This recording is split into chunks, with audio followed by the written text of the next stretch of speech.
Satyabama Institute of Science and Technology, Chennai and Sriperumbudur. மத்திய அரசை கண்டித்து திருவள்ளூரில் திமுக சார்பில் பொதுக்கூட்டம் நடைபெறவுள்ள நிலையில் நேற்று பெய்த கனமழையால் திடலில் ஆங்காங்கே நீர் தேங்கியது. 200க்கும் மேற்பட்ட லாரிகள் மூலம் மண் கொட்டப்பட்டு திடலை சரி செய்யும் பணி தீவிரமாக நடைபெற்று வருகிறது. இதுகுறித்த கூடுதல் விவரங்களோடு இணைகிறார் செய்தியாளர் பிரபு. வணக்கம் பிரபு, பணிகள் எந்த அளவுக்கு நடைபெற்று வருகிறது, விவரங்கள்? வணக்கம். மத்திய அரசை கண்டித்து தமிழ்நாடு முழுவதும் இன்று திமுக சார்பில் கண்டன பொதுக்கூட்டங்கள் நடைபெறுகிறது.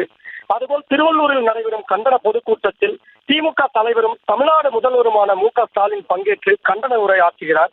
அதற்காக திருவள்ளூர் அடுத்த திருப்பாச்சூர் பகுதியில் உள்ள தனியாருக்கு சொந்தமான இடத்தை சுத்தம் செய்து அரங்கம் அமைக்கும் பணிகள் சிறுபான்மை நலத்துறை அமைச்சரும் திருவள்ளூர் மத்திய மாவட்ட திமுக செயலாளருமான நாசர் தலைமையில் தீவிரமாக கடந்த 3 நாட்களாக நடைபெற்று வருகிறது.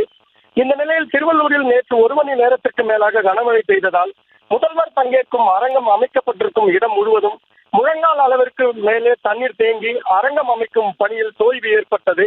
மேலும் ஆங்காங்கே சேரும் சகதியுமாக காணப்பட்டதால் அரங்கம் அமைக்கும் பணிகள் திமுகவினருக்கு ஒரு சவாலாகவே அமைந்தது. இந்த நிலையில் முதல்வர் பங்கேற்கும் கண்டன பொதுக்கூட்ட அரங்கினை இன்று மாலைக்குள் சரி செய்ய வேண்டும் என்ற முனைப்பில் தண்ணீர் தேங்கியிருக்கும் பொதுக்கூட்ட அரங்கில் 200க்கும் மேற்பட்ட லாரிகளில் இருந்து கொண்டு வரப்பட்ட மண்ணை திடலில் கொட்டி சரி செய்யும் பணிகள் தற்பொழுது தீவிரமாக நடைபெற்று வருகிறது. விவரங்களுக்கு நன்றி பிரபு. Satyabama Institute of Science and Technology, Chennai and Sriperumbudur.